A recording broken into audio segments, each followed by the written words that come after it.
Dios los bendiga, hermanos amados y amigos que nos están escuchando y que se han acostumbrado a ver los videos que desarrollamos. Le damos gracias porque han puesto like, le damos gracias porque se han suscrito, pero le pedimos que se comuniquen, que nos estén haciendo preguntas, que hagan comentarios.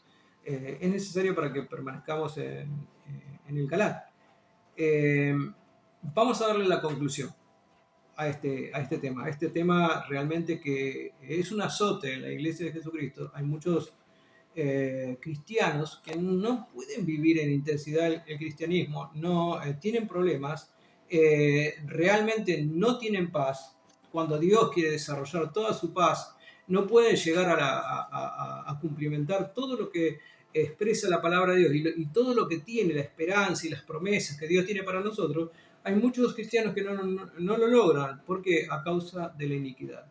Recordamos que la iniquidad es una gran maldad. La iniquidad del diablo, como la esencia de Dios es amor. Dice la palabra que Dios es amor, en contraposición, la esencia del diablo es la iniquidad.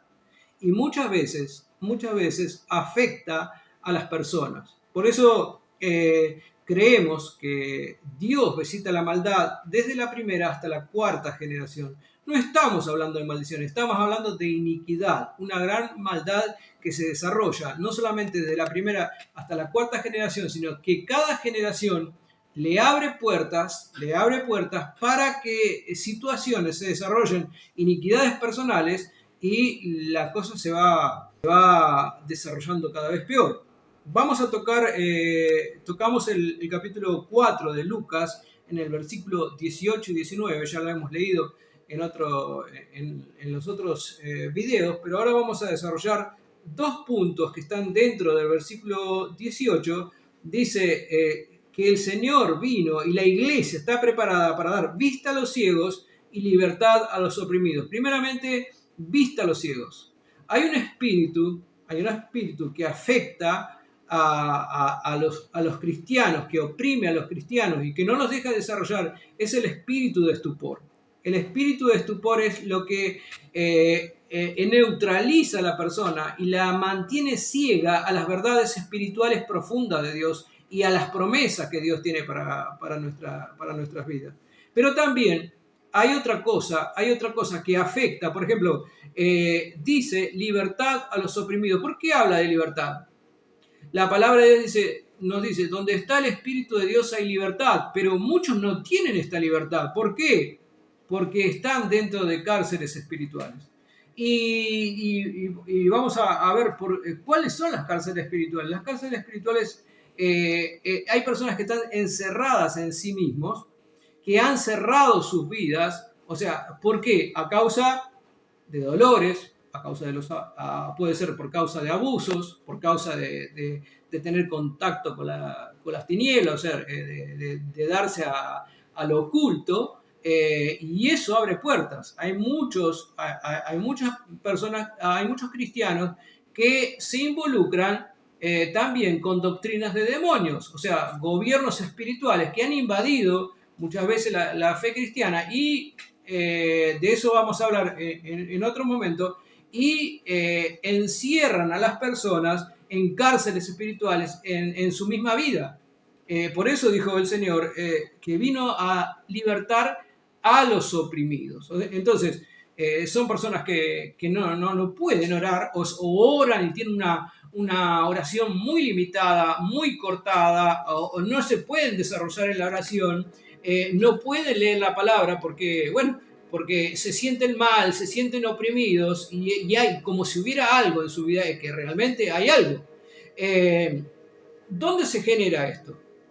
Sabemos que el campo de batalla del Hijo de Dios es la mente. O sea, el mundo, la carne y el diablo, que son los tres enemigos del cristiano, luchan en la mente. Entonces, ¿por qué luchan en la mente? Porque si captan la mente de una persona, empiezan a construir estructuras espirituales, o sea, muros espirituales que encierran a la persona en sí mismo. Entonces, impiden que las verdades profundas de Dios afecten la vida de una persona para que se desarrolle en el poder del Espíritu Santo.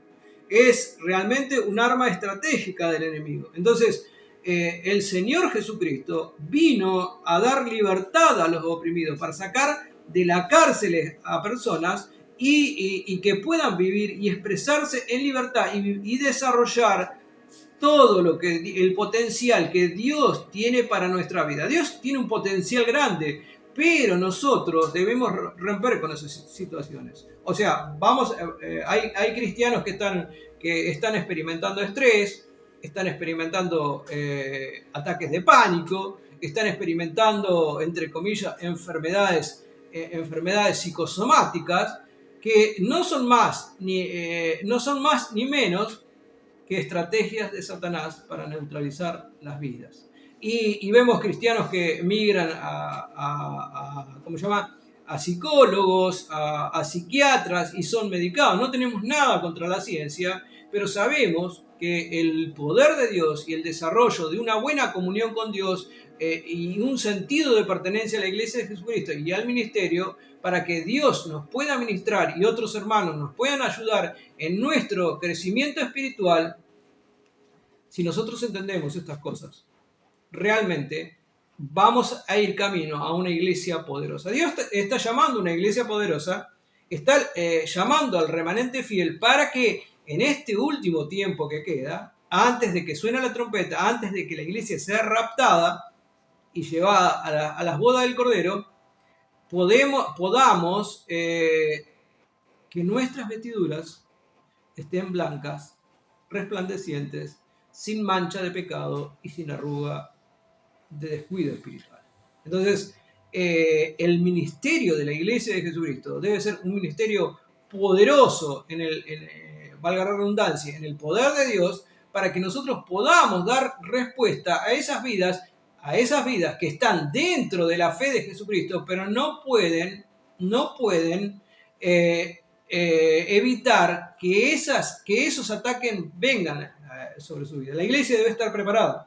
La iglesia no debe dejar tirado a los soldados, a los compañeros, neutralizados por diferentes situaciones que pueden ser no solamente iniquidades, sino los efectos de la iniquidad, que son los recuerdos que atan.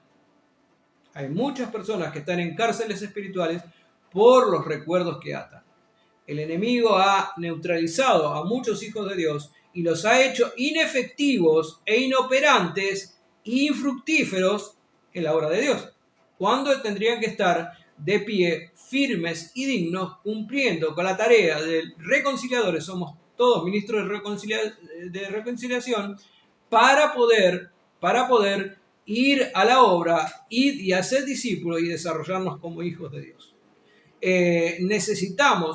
Necesitamos hablar contigo si hay algo que ustedes notan en su vida que no pueden profundizar, que han tenido problemas, que han ido a lugares a escuchar la palabra de Dios, que han ido a congregar a lugares y ven que no tienen respuesta y ven que sus vidas van en decrecimiento y estás pensando en dejar el camino del Señor, pedimos que nos contactes.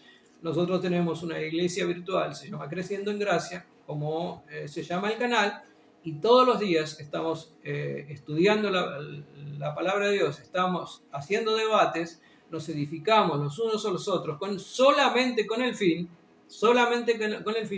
de que podamos ser una iglesia limpia, una iglesia libre, una iglesia poderosa en el Señor, para poder rescatar a aquellos que están perdidos, aquellos que están oprimidos, aquellos que están en cárceles espirituales, aquellos que están ciegos, aquellos que necesitan escuchar el mensaje glorioso del Cristo bíblico, del Cristo de la Biblia.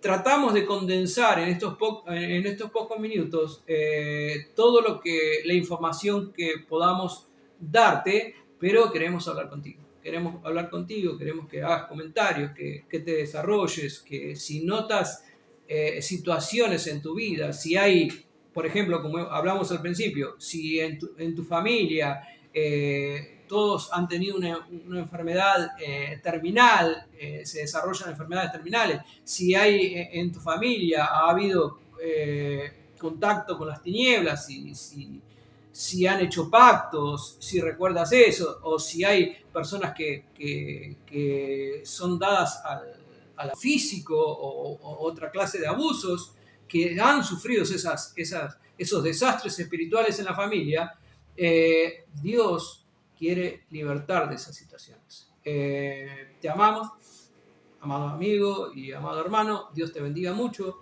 Dios te guarde y gracias por escucharnos y gracias por todos aquellos que nos están escuchando, son bastante y estamos agradecidos al Señor. Dios los bendiga, Dios los guarde, Dios los proteja en este día.